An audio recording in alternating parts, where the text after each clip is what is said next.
우리 찬양대는 참 좋습니다. 감사합니다. 안식일 동안 마가복음 강해를 하다가 멈췄습니다. 그래서 오늘부터 마가복음 강해를 다시 시작하려고 합니다. 오늘 함께 말씀을 나눌 때 말씀이 육신이 되어 우리 가운데 가실 주님의 은혜가 저와 여러분들에게 임하시기를 주의 이름으로 축원합니다.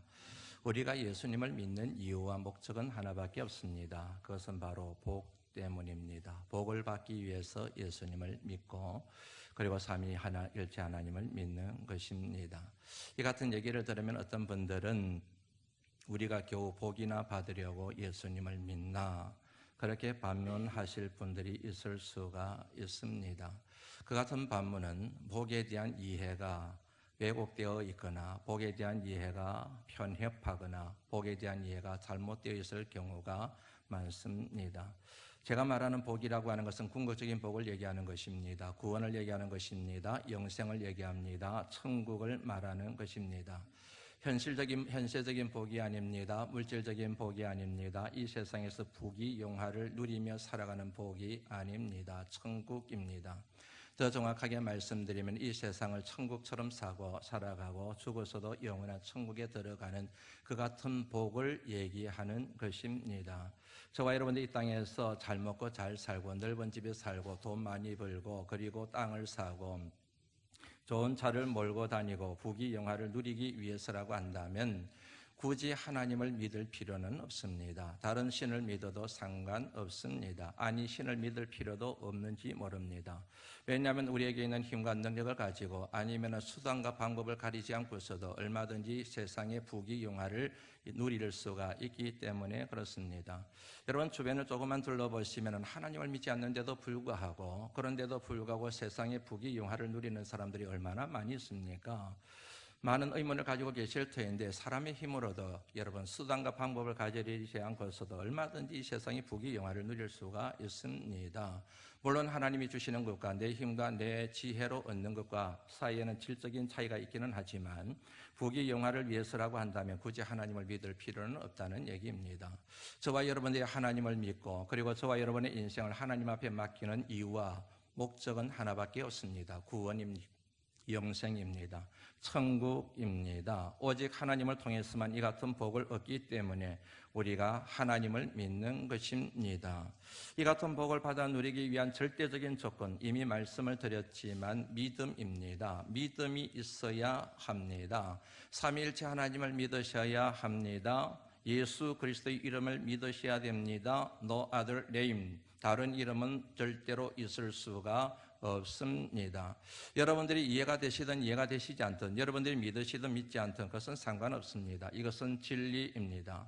하나님이 세상을 이처럼 사랑하사 독생자를 주셨으니 이는 그를 믿는 자마다 멸망하지 않고 영생을 얻게 하려 하심이라 하나님이 그리 선언하셨기 때문입니다. 그런데 저와 여러분들로 하여금 구원에 이르게 만드는 믿음에는 필요 충분 조건이 있음을 말씀을 통하여 우리가 깨달을 수가 있게 됩니다. 로마서 여러분 10장 9절 말씀과 10절 말씀 같이 한번 읽어볼까요? 로마서 10장 9절 말씀 10절 말씀입니다. 시작. 내가 만일 내 입으로 예수를 주로 시인하며 또 하나님께서 그를 죽은 자 가운데서 살리신 것을 내 마음에 믿으면 구원을 받으리라. 사람이 마음으로 믿어 의에 이르고 입으로 시인하여 구원에 이르느니라. 사람이 마음으로 믿어 의에 이르고 입으로 시인하여 구원에 이른다. 이 말씀에 의하면 두 가지 고백과 두 가지 진술이 나오는 것을 볼 수가 있습니다. 하나는 마음의 고백이고 또 다른 하나는 입술의 고백입니다. 마음의 선언과 입술의 선언, 마음의 진술과 입술의 진술이라고 하는 두 가지 측면이 나오는 것을 이 말씀을 통하여 알 수가 있지요. 그런데 여기서 입술의 고백과 입술의 선언과 직결되는 것이 있습니다. 그것은 뭐냐면 바로 몸의 헌신, 몸의 순종이라고 그렇게 얘기할 수 있습니다. 로마서는 총 16장으로 되어져 있습니다. 1장부터 11장까지 그리고 12장부터 16장까지 크게 둘로 되어져 있습니다. 1장부터 11장까지의 주제는 이신칭의 오직 의인은 믿음으로 말미암아 살리라가 주제입니다. 이 같은 믿음이 무엇으로 고백된다고요? 마음으로 믿어 입으로 시인한다. 그렇게 로마서 10장 9절 말씀, 10절 말씀, 방금 읽은 말씀을 통해서 우리가 확인을 했지요. 신앙 고백입니다. 12장부터 16장까지의 말씀은 이신칭의함을 받은 사람들이 살아가야 될 삶, 책임, 의무에 대한 얘기입니다. 한마디로 말씀드리면 윤리적인 삶, 신학적인 표현으로 말씀드리면 임페러티브라고 하는 매우 중요한 진술이 12장부터 16장까지 기록이 되어져 있습니다. 믿음으로 구원을 얻습니다. 마음으로 믿고 입으로 시인하여 구원에 이르게 됩니다. 그것으로 끝나는 것이 아니라 그런 자가 살아가야 될 삶이 있다는 얘기지요. 이 같은 삶을 통하여 구원의 완성이 이루어짐을 눈치채셨으리라 그리 여겨집니다. 마음으로 믿고 입으로 시인하여, 입으로 시인하는 것은 몸의 헌신과 몸의 순종과 직결된다는 사실을 로마서 12장 1절 말씀을 통하여 확인할 수가 있게 되지요.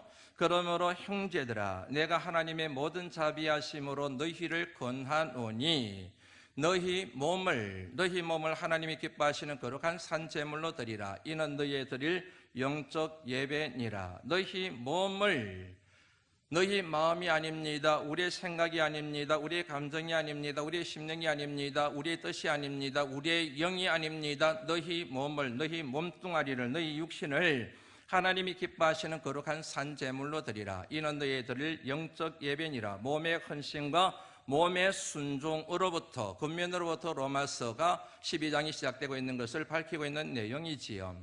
이 말씀과 연결되는 말씀들이 사도 바울의 서신 속에 굉장히 많이 나옵니다. 그 중에서 가장 대표적인 말씀 하나를 소개해드리면 여러 번 소개해드렸던 내용이지요. 고린도전서 9장 27절 말씀 같이 한번 읽어볼까요? 한번 읽어봅니다. 시작. 내가 내 몸을 처복종하게 함은 남에게 전파한 후에 자신이 도리어 버림을 당하게 될까 두려워함이라. 사도 바울에게는 두려움이 있었습니다. 그 두려움이 무엇인가? 내가 이렇게 복음을 믿고 복음을 전파하고 난 뒤에 오히려 내가 버림을 당하지 않을까에 대한 두려움이었습니다. 이 같은 두려움으로부터 자유하기 위하여 구원에 대한 확신, 천성문에 이르기 위하여 선한 싸움 싸우고 달려갈 길을 달려가고 믿음을 지키기 위하여 그가 힘쓴 것이 있습니다. 뭐였습니까? 내 몸을 친다는 거예요. 마음을 치는 게 아니고 내 영을 치는 것이 아니고 내 심령을 치는 것이 아니고 내 정신을 치는 것이 아니라 내 몸뚱아리를 친다는 거예요. 왜요? 몸이 시키는 대로 자꾸 따라가거든요. 몸이 요구하는 대로 자꾸만 제약의 길, 육신의 정욕에 따라서 살아가는 자기 자신과의 싸움에서 너무 만만치 않은 경험을 했기 때문에 내 마음도 중요하지만 입술의 고백도 중요하지만 마음이 정말로 중요하지만 정말로 몸이 중요하구나. 이 몸뚱아리를 치지 않으면, 육신을 치지 않으면 내가 버림을 당할 수 있겠구나. 이 같은 여러분 사도 바울의 고백은 주님의 말씀에 근거하고 있지 않는가 그렇게 여겨집니다. 주님이 이렇게 말씀하셨습니다. 나더러 주여 주여 하는 자마다, 입술의 고백입니다. 나더러 주여 주여 하는 마다. 입만 열면 주여 주여 그럽니다. 입만 열면 찬양합니다. 입만 열면 기도합니다. 입만 열면 하나님 사랑한다고 얘기합니다. 나더러 주여 주여 하는 자마다 입술의 고백, 그런 자가 천국에 들어갈 것이 아니요 다만 하늘에 계신 내 아버지의 뜻대로 행하는 자라야. 하나님 아버지의 뜻대로 행하는 자라야 몸의 순종과 몸의 헌신이 따라야만 천국에 들어가게 된단다. 주님이 그렇게 말씀하신 그의 뿌리를 둔 사도 바울의 고백이 아닌가 그리 여겨집니다. 그러므로 저와 여러분들로 하여금 구원에 이르게 만드는 온전한 믿음은 마음의 고백과 입술의 고백이 일치해야 합니다. 마음의 순종과 몸의 순종이 일치해야 합니다. 마음의 헌신과 몸의 헌신이 하나가 되어야 됩니다. 그리할 때 온전한 믿음을 이루게 되며 그 믿음이 우리를 살리는 능력이 될 줄로 믿습니다. 여기에서 여러분 온전하지 못한 믿음, 우리를 살리지 못하는 불완전한 믿음의 실상을 정리할 수가 있습니다. 두 가지입니다. 하나는 마음으로는 믿는데 입술로는 시인을 하질 않아요. 마음에는 하나님을 믿는데 삶이 하나님을 찾지를 않아요. 하나님께 예배하지도 않습니다. 하나님 뜻대로 살지도 않습니다. 이해가 되시죠? 마음으로는 하나님을 믿는다고 얘기해요. 교회를 안 다니는데 내 마음속에는 하나님이 살아있다고 얘기를 해요. 내 자식에 대하여, 내 남편에 대하여, 내 가족에 대하여 지금 교회를 안 다니지만은 내 남편, 내 자식의 마음속에는 하나님이 계시다, 믿음이 있다, 때가 되면 언젠가는 나오게 될 것이다. 그 얘기 여러분 많이 하지 않습니까? 그 상황을 생각하시면 되는 거예요. 마음에는 하나님이 있는데 마음에는 믿음이 있는 것 같은데 입술로 시인하지 않아요. 내 귀로 들리고 다른 사람의 앞에서도 귀에 들리도록 나 하나님 믿습니다, 그렇게 말하지 않는다는 거 있지요. 하나님을 믿는다고 말하면서 예배하는 자리에 나오지 않고 하나님을 찾지도 않고 하나님 뜻대로 살지 않고 자기 멋대로 살고 감정대로 살고 세류에 따라서 살아가는 것, 이 같은 여러분 신앙의 실상을 하나님께서는 야고보를 통하여 이렇게 말씀하셨습니다. 야고보서 2장 22절 말씀 한번 읽어볼까요? 한번 읽어봅니다. 시작.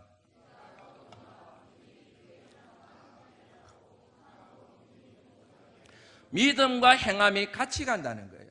믿음과 행함이 분리된 것이 아니라는 얘기입니다. 결론입니다. 한번 읽어보죠. 26절 말씀. 영혼 없는 몸이 죽은 것 같이 행함이 없는 믿음은 죽은 것이라. 앞서 말씀드린 것처럼 교회를 안 다녀요. 하나님을 찾지를 않아요. 하나님 뜻대로 살아가지를 않습니다. 그럼에도 불구하고 어릴 때 교회를 다녔기 때문에 교회 다니는 부모님이나 남편과 아내로 인하여 형제로 인하여 복음의 씨앗이 심겨졌기 때문에 그 마음속에 하나님이 있고 때가 되면 하나님을 찾게 될 것이라고 그렇게 낙관하며 그렇게 얘기하고 고백하는 사람들을 목회를 하면서 숱하게 만났습니다. 그럴 때마다 저도 그렇게 반응했지요. 맞습니다. 복음이 있으니까, 그리고 마음에 하나님이 있으니까 지금은 세상과 짝하여 살아가고 있지만 때가 되면 하나님 앞에 올 겁니다. 걱정하지 마세요. 저도 그렇게 위로하며 그렇게 여러분 반응을 보일 때가 많았습니다. 그러나 여러분 조금만 생각해보면 상당히 위험한 생각일 수 있다는 사실을 기억하셔야 됩니다. 조심하셔야 된다는 얘기입니다. 낙관하시면 안 된다는 얘기입니다. 그럴 수도 있고 그러지 않을 수도 있기 때문에 그렇습니다. 여러분 봄에 농부가 씨를 뿌릴 때 아무 씨나 뿌리는 것이 아니에요. 생명 있는 것을 가려서 땅에 뿌리거나 심습니다. 그런데 여러분 생명 있는 것을 땅에 뿌리거나 심었다고 해서 모든 씨앗이 다 싹이 나는 것은 아닙니다. 싹이 나서 자라서 꽃을 틔우고 열매를 맺는 것이 있는가 하면 싹을 틔우지 못하고 땅 속에서 그냥 썩어져 없어져 버리는 씨앗들도 숱하게 많이 있습니다. 다시 그래서 심는 거예요. 내 마음속에 하나님이 있습니다. 내 마음속에 믿음이 있습니다. 내 마음속에 거룩한 복음의 씨앗이 뿌려져 있습니다. 그러면 여러분 심령이 견딜 수가 없습니다. 그 복음의 씨앗이 자라기 때문에 그 거룩한 생명의 말씀이 내 심령을 공격하고 내 심령을 고발하고 고소하기 때문에 견딜 수 없는 심령이 됩니다. 자리를 박차고 하나님 앞에 나올 수밖에 없어요. 하나님 앞에 엉금엉금 기어 나올 수밖에 없습니다. 주 예수 내 마음에 들어와 계신 후 변하여 새사람 되고, 이게 맞는 거예요. 주 예수가 내 마음에 들어오세요. 내 마음속에 믿음이 있습니다. 내 마음속에 여러분 거룩한 생명력, 생명의 말씀이 복음이 심겨집니다. 그 복음이 자라요. 하나님이 내 심령을 두드립니다. 내 속에서 소동이 일어나게 됩니다. 앉아 있을 수가 없어요. 엉뚱한 데 갈 수가 없어요. 내 멋대로 살아갈 수가 없어요. 사람을 찾아다닐 수가 없어요. 하나님 앞에 오지 않고는 배길 수 없는 심령이 되는 거예요. 주 예수 내 마음에 들어오시면 변화가 일어납니다. 심령의 변화가 일어납니다. 삶의 변화가 일어나게 됩니다. 모든 은행의 변화가 일어날 수밖에 없습니다. 그런데 마음에 하나님이 있다고 말은 하는데, 본인도 얘기하고 가족들도 얘기를 하는데 도대체 변화가 없어요. 느낌이 없어요. 감을 잡지를 못해요. 아프지도 않습니다. 그냥 밋밋하게 그냥 신앙생활해요. 세상 짝하여 즐겁게 인생을 살아가고 있습니다. 그런 사람들에 대하여 주님이 하신 말씀이 그거예요. 영혼 없는 몸이 죽은 것 같이 행함이 없는 믿음은 죽은 것이라. 마음에는 신앙의 고백이 있는지는 모르겠지만, 마음에는 믿음이 있는지는 모르겠지만은 입술에 고백이 없는 걸 보니 그 마음에 있는 믿음이 심각한 지금 병이 들었거나 죽었거나 문제가 있다, 이런 얘기잖아요. 또 다른 경우가 있습니다. 그것은 입술에 고백은 있지만 입술로는 기도하고 입술로는 찬양 부르고 입술로는 신앙 고백이 있는데 마음속에는 하나님이 없는 거예요. 마음속에는 믿음이 없는 거예요. 입만 열면 사랑 얘기하고, 입만 열면 이런저런 얘기하고, 입만 열면 이런저런 감정 얘기하고, 입만 열면 신앙에 대하여 막 떠벌리고 얘기를 하는데 그 속을 들여다보면은 하나님이 보시면은, 자기가 자신이 보면은 원망이 가득 차 있어요. 불평이 가득 차 있어요. 미움과 분노로 가득 차 있어요. 세상에 대한 저주로 가득 차 있습니다. 성경에 나오는 가장 대표적인 사람들이 오늘 본문에서 만나게 되는 바리새인들과 서기관들이 바로 이 사람들이에요. 예수님께서 제자들과 밥을 먹고 계십니다. 그러자 바리새인들과 서기관 몇 사람이 와가지고 예수님에게 찾아와요. 찾아와가지고 막 예수님을 힐난하듯이 따집니다. 아니, 지금 당신의 제자들이 밥을 먹는데 왜 손을 안 씻고 밥을 먹습니까? 그거는 장로의 전통을 어기는 것 아닙니까? 불결한 것 아닙니까? 당신의 제자들이 그럴 수가 있습니까? 당신이 메시아라면서요. 그렇게 여러분 주님을 따지고 주님에 대하여 비난하고 정죄를 해버립니다. 주님의 반응이 아주 적극적입니다. 그리고 도발적입니다. 공격적입니다. 너희들은 외식한 놈들이야. 상황을 설명하는 게 아니에요. 배가 고파서 그렇단다, 이해를 좀 해달라, 그런 게 아니에요. 너희들 외식하는 놈들이야. 그렇게 말씀을 해버렸습니다. 왜 그 같은 말씀을 하셨는가? 그 이유를 여러분 6절 말씀에서 우리가 한번 확인할 수가 있지요. 6절 말씀 한번 찾아봅니다. 시작.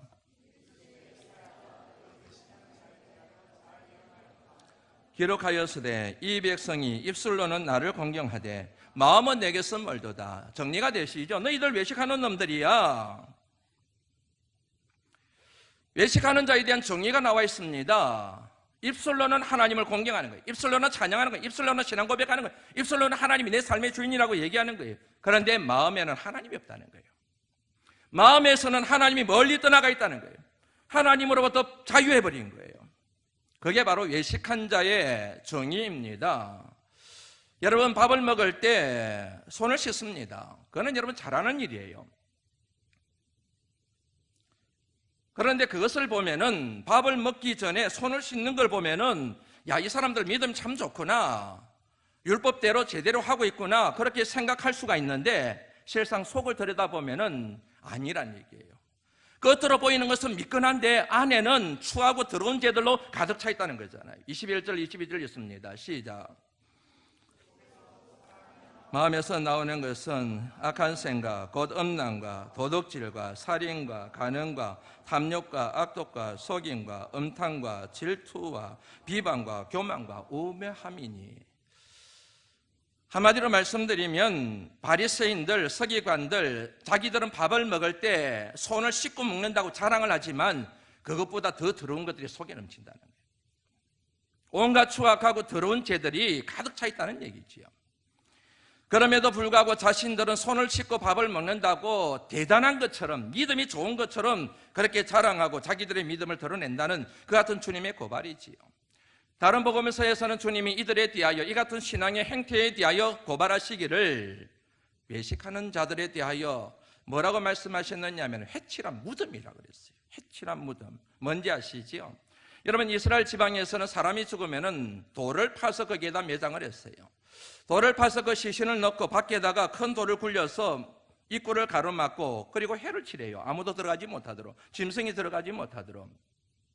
분명히 무덤이에요. 밖에서 볼 때는 미끈해요. 밖에서 볼 때는 무덤같이 안 여겨져요. 아름다워요. 너무너무 깨끗해요. 그런데 속에는 시신이 있어요. 시신이 썩어가요. 냄새가 나요. 악취가 나요. 속과 끝이 다른 거예요. 바리새인들과 서기관들에 대하여 외식하는 자들이라고 오늘 보면 말씀이 기록되어 있는데, 다른 복음서는 너희들 해칠한 무덤이야. 겉으로 보기에는 신앙생활 잘하는 것 같은데, 믿음 좋은 것 같은데 속에는 더러운 것들이 넘쳐. 문제가 있어요. 이들에게 문제가 뭐냐면은 속임수를 사용한다는 겁니다.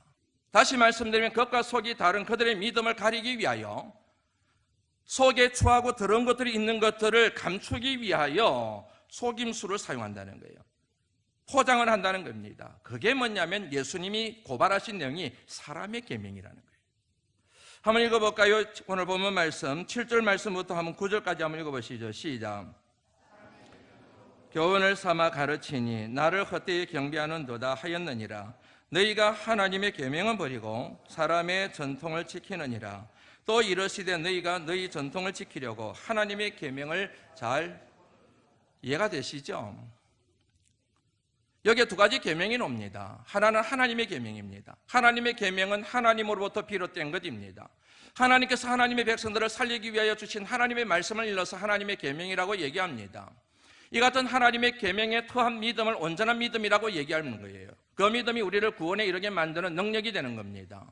그런데 사람의 계명이 등장합니다. 사람의 계명, 사람이 만든 계명을 얘기하는 거예요. 사람이 사람을 위하여 만든 계명입니다. 하나님으로부터 비롯된 계명이 아니고 사람으로부터 비롯된 계명이기 때문에 이 계명은 변질된 계명이요, 왜곡된 계명이요, 불완전한 계명입니다. 그러므로 이 같은 사람의 계명은 사람을 살리는 구원의 온전한 통로가 되는 온전한 믿음의 토대가 될 수가 없습니다. 우리의 구원은 하나님이 허락하신 온전한 믿음이 필요한데 그 믿음은 하나님의 계명으로부터 출발되어져야 되는데 지금 바리새인들과 서기관들은 사람의 계명을 가지고 있다는 얘기예요.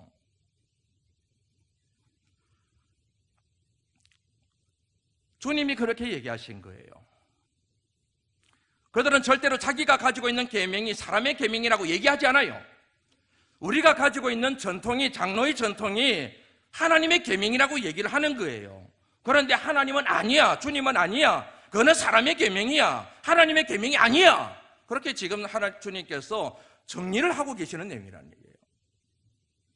쉬운 예를 들면 이런 겁니다. 여러분, 수학 문제를 풀 때는 수학 공식이 필요해요. 국어 문제를 풀 때는 국어 문법이 필요한 겁니다. 수학 문제를 풀 때 국어 문법을 적용하면 오답을 만들어내요. 문제를 풀 수가 없습니다. 어리석은 거지요. 수학 문제를 풀 때 국어 문법을 적용하면 안 되듯이 국어 문제를 풀 때 수학 공식을 적용하면 안 되지 않습니까? 우리로 하여금 구원에 이르게 만드는 하나님의 구원의 역사를, 하나님의 식을 누가 만들어야 되는 겁니까? 하나님이 만드셔야 되는 거예요. 우리로 하여금 구원에 이르게 만드는 믿음의 방정식은 하나님의 손에 달려 있는 거예요. 사람이 만드는 게 아니에요. 하나님이 만드시는 거예요. 하나님이 만드신 그 믿음의 식을 일러서 하나님의 말씀, 하나님의 계명이라고 얘기하는 거예요. 그런데 하나님이 주신 그 계명을 사람들이, 바리새인들이, 서기관들이 변개시켜버린 거예요. 왜곡을 시켜버린 거예요. 그리고 이걸 하나님의 계명이라고 얘기하는 거예요. 그런데 주님이 볼 때는 이미 하나님의 계명의 정신을 벗어났기 때문에 사람의 계명인 거예요. 그 사람의 계명을 가지고 믿음을 진단하고 그걸 가지고 정결하니 아니니를 따지게 되고, 이 같은 사람의 계명, 자기들은 하나님의 계명이라고 말하는 스스로 속이고 있는 사람의 계명을 가지고 구원에 이를 것이다 말 것이다, 그렇게 얘기를 함부로 한다는 얘기예요. 이건 하나님의 뜻과 정면으로 배치가 되는 것이지요.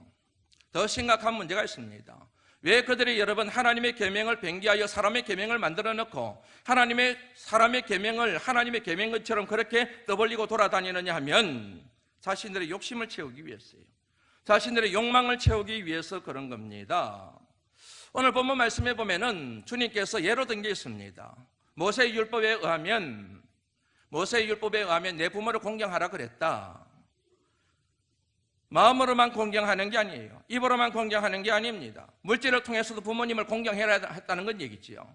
그런데 바리새인들과 서기관들이 이렇게 얘기합니다. 고르반 그러는 겁니다. 고르반의 의미가 뭐냐면 하나님께 드림이 되었다는 거예요. 내가 부모님을 섬겨야 될 이 물질이 하나님께 드렸다는 거예요. 그러므로 이것은 내 것이 아니고 하나님의 것이다. 하나님의 것이기 때문에 내게 있는 이 물질을 가지고 부모를 섬길 수가 없다. 그러면 하나님께 드려야 되잖아요. 그런데 하나님께 드리지를 않아요. 하나님께도 드리지 않고 부모님에게도 드리지 않고 자기 욕심을 채우는데 그 물질을 사용해버리는 도구로 사용해버린다는 거예요. 고르반, 하나님의 계명인데 그 계명을 변개하여 자기 계명을 만들어 놓고 그 계명에 따라서 자기 욕망을 채우는 도구로 사용해버리는 이 같은 비겁한 짓을 한 사람들이 바로 바리새인들과 서기관들이었다는 그런 고발의 내용이란 얘기지요. 이 같은 이런 바리새인들과 서기관에 대하여 주님이 다른 말씀에서 말하기를 너희들은 독사의 자식들이다. 옛날 성경 버전에 가면 너희들은 독사의 새끼들이다. 달리 말씀드리면 너희들은 사탄의 졸개들이다. 처음 인간을 하나님이 짓고 난 뒤에 동산 중앙에 있는 나무의 실과는 먹지 마라. 그것을 먹는 말에는 내가 너희를 죽여버릴 것이다. 전에도 말씀드린 것처럼 I will kill you surely. 반드시 너희들 죽여버릴 것이다. 그런데 뱀이 왔어요. 사탄이 왔습니다. 괜찮아, 먹어. 먹으면 너희들이 눈이 밝아질 거야. 그리고 하나님만큼 높아져. 그렇게 유혹하게 됩니다. 이게 여러분 사탄의 역사예요. 그것 때문에 죄를 범하게 됩니다. 하나님의 말씀을 변개해버린 처음 여러분 뱀의 사탄의 그 같은 짓들을 지금 누구가 하고 있냐면 사두개인들이 하고 있다는 거예요. 바리새인들이 하고 있다는 거예요. 지금 뭐냐면 서기관들이 그 짓을 하고 있다는 걸 지금 주님이 강력하게 지금 말씀하고 있는 게 오늘 본문의 중심 내용이 되는 겁니다. 그래서 주님이 독사의 자식들아, 독사의 새끼들아, 다시 말씀드리면 사탄의 졸개들아, 너희들이 율법을 지키는 것을 가장하여 하나님을 모욕스럽게 하고 있구나. 수많은 사람들로 하여금 죄를 짓게 만들고 있구나. 그렇게 주님이 그들을 공격하신 겁니다. 이 같은 문제점은 그 당시 바리새인들과 서기관들에게만 있는 문제는 아닙니다. 오늘 저와 여러분들에게도 나타나는 신앙의 양상과 크게 다르지가 않습니다. 교회를 다녀요. 예배를 드립니다. 목사요, 장로요, 권사요, 집사요, 온갖 타이틀을 다 가지고 있습니다. 그런데 일치하지를 않아요. 저도 마찬가지입니다. 일치하지를 않아요. 속과 겉이 일치하지 않아요. 달라요. 마음의 고백과 입술의 고백이 달라요.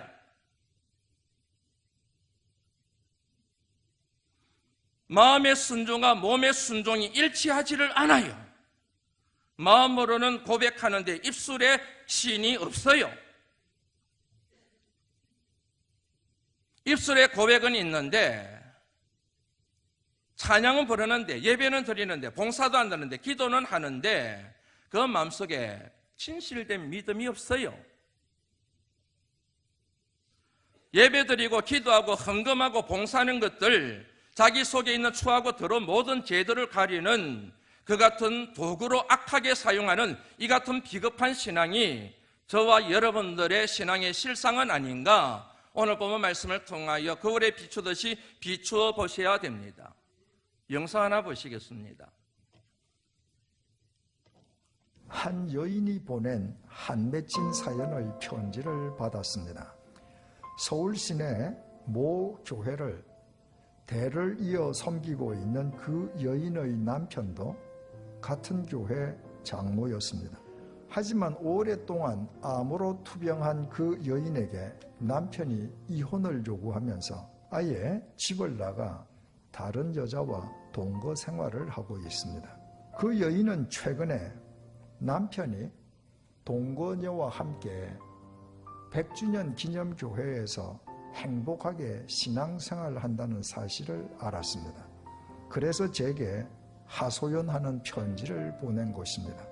편지 내용이 모두 사실이라면 오늘도 우리 교회 어느 예배실에선가 예배 드리고 있을 그 여인의 남편에게 이렇게 묻고 싶습니다. 장로님은 지금 왜 예배를 드리고 있습니까? 장로님은 무엇의 휘페레테스, 누구의 마르티스로 살고 있습니까? 말씀의 휘페레테스, 주님의 마르티스입니까? 아니면 자기 욕망의 휘페레테스요, 자기 자신의 마르티스입니까? 우리 각자는 어떻습니까?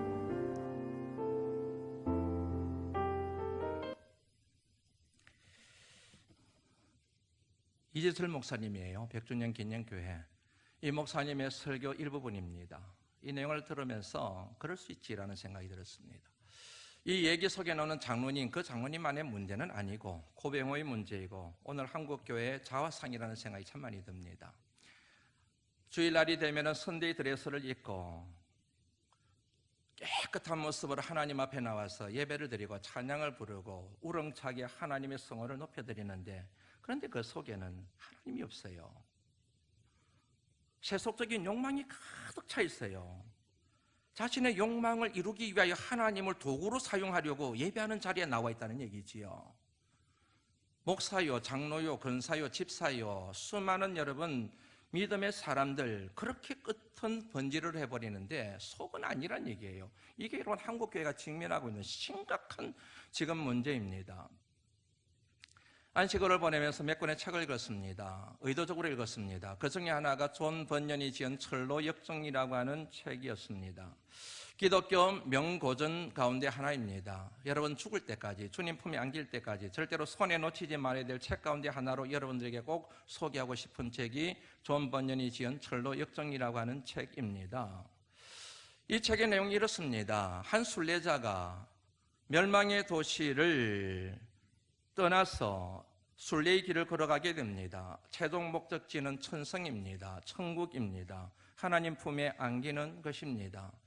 그 험난한 여정을 걸어가면서 수많은 장애물들을 만나게 됩니다. 많은 유혹을 만나게 됩니다. 그 모든 장애물들과 유혹은 사탄이 그 순례자를 천성에 들어가지 못하도록 전략을 짜놓은 모든 함정들이었습니다. 감사하게도 하나씩 어렵지만 힘들지만 극복하여 저만치 드디어 천성이 보입니다. 조만간 천성문에 들어서게 되는 그 같은 상황에서 이 순례자가 치명적인 장애물을 하나 만나게 됩니다. 지금까지 만나보지 못한 장애물이에요. 그런데 그 치명성은 상상을 초월할 정도로 컸습니다. 이 여러분 순례자가 천성문을 앞두고 거의 마지막에 만난 가장 치명적인 장애물이 뭔지 아세요? 속이는 자입니다. 속이는 자를 만난 거예요. 속이는 자에 끌려가기 시작합니다. 결국에는 천성으로부터 점점 멀어지기 시작합니다. 그 절체절명의 순간에 이 순례자가 이 사람이 바로 예전에 누군가가 말했던 속이는 자이구나. 그의 소나기를 털어버리고 다시 순례의 길을 걸어가면서 결국에는 천성문에 들어서게 됩니다. 굉장히 의미심장한 이야기입니다. 우리가 믿음의 여정을 걸어가면서 순례의 길을 걸어가면서 최종 목적지인 구원, 영생, 하나님 나라, 천국에 들어가기 직전에 만날 수 있는 가장 치명적인 장애물이 속이는 자라고 하는 사실을 기억하셔야 됩니다. 사탄이 속입니다. 사탄의 졸개들이 속입니다. 거짓 선지자들과 거짓 교사들과 거짓 선생들이 나타나서 저와 여러분들을 속여서 엉뚱한 것으로 끌고 갑니다. 우리의 영혼을 파괴시켜버립니다. 천국에 들어가지 못하게 만들어버립니다. 그런데 여러분, 저와 여러분들로 하여금 천성에 들어가지 못하게 만드는 가장 치명적인 속이는 자가 누군 줄 아세요? 나 자신이에요. 목회자가 아니라 신천지 이단도 아니라 가장 치명적인 속이는 자는 나 자신이라는 거예요. 내가 나를 속여요. 내가 내 믿음을 속여요. 믿음이 없는데도 불구하고 자기는 믿음이 있다고 생각을 하는 거예요.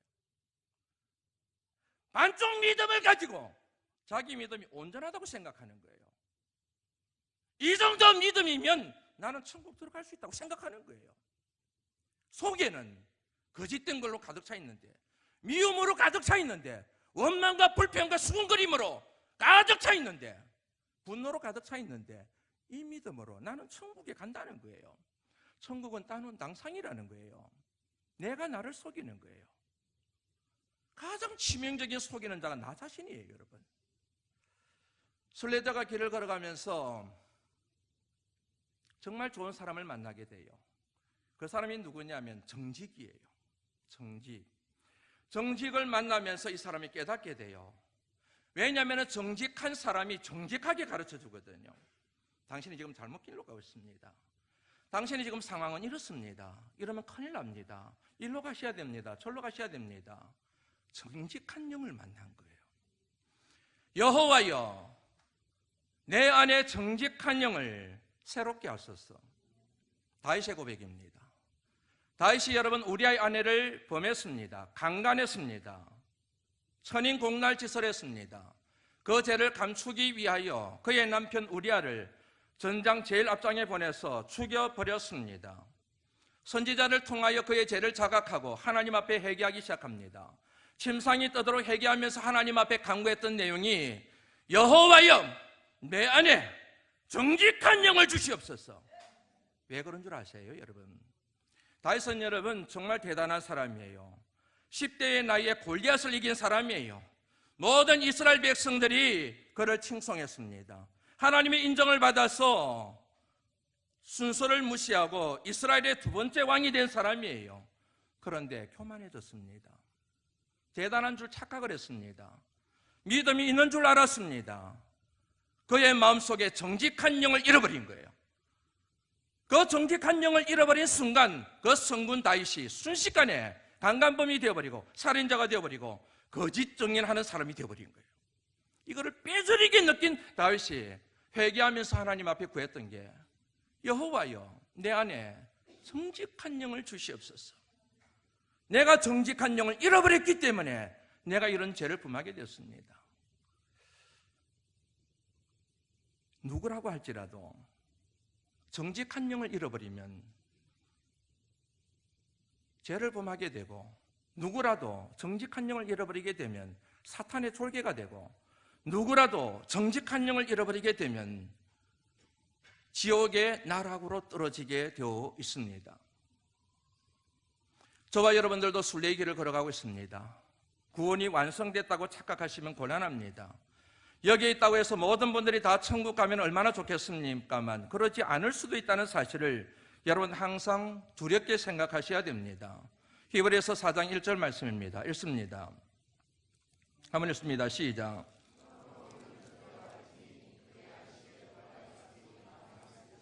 너희 중에는 혹 이러지 못할 자가, 모든 사람들이 다 구원의 초청을 받았지만 그 같은 초청에 부응하여 아멘하고 응답하고 하나님 앞에 나와서 예배를 드리지만 그렇다고 해서 끝까지 갈 사람, 그런 면에서 여러분 사도 바울의 고백, 내가 믿음을 지키고 선한 싸움을 싸우고 내가 달려갈 길을 다 달려가고 이제 후로는 나를 위하여 의의 면류관이 예비되어 있을 것이라는 이 사도 바울의 고백은 얼마나 놀라운 환희의 창가인지 모릅니다. 여러분 속으시면 안 됩니다. 무엇보다도 여러분 자신을 속이시면 안 됩니다. 여러분 안에 정직한 영이 회복되시기를 주의 이름으로 축원합니다. 그래야 삽니다. 말씀을 마무리합니다. 마태복음, 마가복음, 누가복음, 요한복음이 있습니다. 그것을 일러서 사복음서라고 얘기합니다. 제5의 복음서가 있습니다. 그게 바로 내가 복음입니다. 빗대어서 한 말인 것 아시지요? 내가 복음. 마태복음, 마가복음, 누가복음, 요한복음에 나오는 십자가의 복음을 따라 살아가야 되는데 거추장스러우니까, 피곤하니까, 힘드니까 그거를 제쳐놓고 내가 복음을 만들어서 그게 십자가의 복음인 것 마냥 바리새인들처럼 서기관처럼 자기 계명을 만들어 놓고 하나님의 계명인 것처럼 속였던 것처럼 그렇게 속이는 신앙인들이 한국 교회 안에 덕실덕실 거리고 있습니다. 내가 복음을 포기하셔야 됩니다. 십자가 복음을 회복하셔야 됩니다. 여러분들에게 말씀을 전했을 뿐입니다. 선택은 여러분들이 알아서 하시면 됩니다. 부디 바라기는 내가 복음을 포기하시고 내가 복음인 것을 내가 정해놓고 믿음 생활은 여기까지 하면 돼, 기도 생활 여기까지 하면 돼, 이 정도 신앙생활 하면 다 됐지, 내 나름대로 내가 정해놓은, 내가 믿기 편한 방식대로 정해놓은 어떤 신앙의 법칙들을 내가 복음으로, 하나님의 복음으로 착각하는 그런 어리석음을 버리시고 오직 십자가 복음의 길을 걸어가실 수 있는 여러분들이 될 때에 진정 천성에 이르게 될 줄로 믿습니다. 이 땅을 살아가더라도 천국을 누리게 되리라 저는 믿습니다. 선택은 여러분들이 하시는 겁니다. 기도합니다. 하나님 감사합니다.